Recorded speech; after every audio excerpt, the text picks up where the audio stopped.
Hello everyone, welcome back to another video on how to fix online. In today's video, I am going to show you how to fix login problems with Mygovid account. If you are having trouble logging into your account, here are some fixes you can try.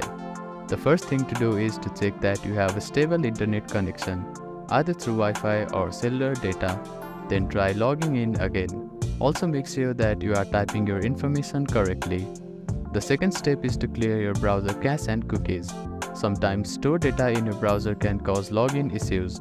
To do this, open your browser and click on the three dots at the bottom right corner.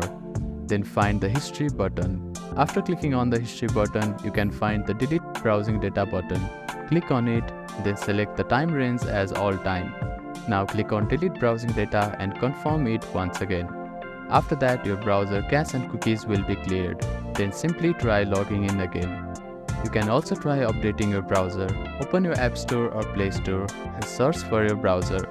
Check if there are any updates available for the application. You will see an update button. Tap on it to download the latest version of it. If the issue still persists, try accessing the login page using a different web browser or device.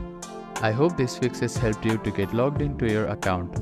If none of the above steps resolve the issue, reach out to the Mygovid customer support for assistance. They may be able to provide further troubleshooting steps and help you solve your problem. If you have any questions, please let me know in the comments below. Do not forget to like and subscribe for more helpful tips and tutorials. Thank you for watching.